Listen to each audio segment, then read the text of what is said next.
The biggest question of all is whether or not the thesis for owning gold is intact. So let's bring in former Texas Representative Ron Paul. Dr. Paul, it is great to have you back on the show. Thank you for being a friend of CNBC.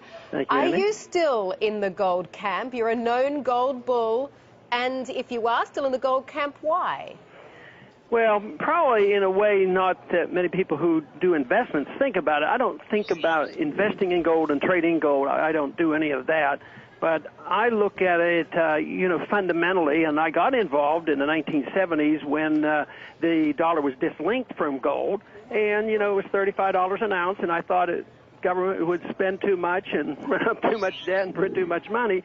So it really has, been doing exactly what I expected. But even in the 70s, gold went up to 200 and back to 100. So it lost 50%. So I think the gold market is rather typical of markets. Things come and go, especially when there's a lot of traders in and weak holders of gold. But the people who know and understand gold, they're buying gold. I mean, they're lined up. Coin stores are running out of silver and gold the other day. It was hard to find it, the real stuff. But in trading, that's a different story, and I don't do that. I mean, you're absolutely right that markets come and go, markets go up, markets go down, and yet you've got skin in the game, right? I mean, I believe you said that when gold, sort of started its descent, you were saying, look, I'm not worried about this, but personally, how much money have you lost on the gold bet that you've made? Well, I haven't really calculated because I have coin collections and things in numismatics, and I wouldn't want to, I just don't think of it that way. It's sort of like, do you think about your cash value of your insurance policies? I don't do that. But I do know that people who are concentrating or making this emphasis or trying to downplay gold, where were they for 12 years when it was the biggest bull market of any commodity ever? 12 solid years it went up. So, and this year isn't even over yet, so who knows what's going to happen. Goldman Sachs might affect the market again someday. Who knows? So, and that was another thing that I was often wondering about. Nobody's had an answer. Is when that 53,000 contracts sold in with one sale. Who did that? Was that the President's Working Group on Financial Markets or somebody else? But those things affect the market. But long term, the market is more powerful than the Fed, more powerful than the politicians. Mm-hmm. If you print money, believe me, the price of gold in terms of dollars will go up. And it's an absolute proven fact. I mean, gold has been money for 6,000 years.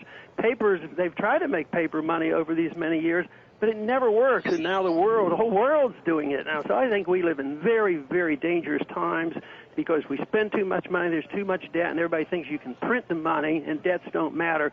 And believe me, they still do, and someday people will realize that gold is the ultimate money. And certainly, as we've been watching gold go down, though, Dr. Paul, one of the other things that we've watched is increased interest in alternatives, alternative places to put your money to fiat currency. For example, the sudden interest in Bitcoin. What do you think about Bitcoin? Is that the real deal, or is it just a speculative flash in the pan?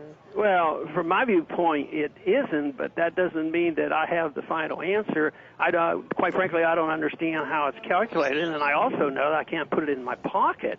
So it's still determined, by fiat money, and it is a means of exchange. And if that came out of the marketplace, there certainly shouldn't be no prohibitions as long as there's no fraud involved.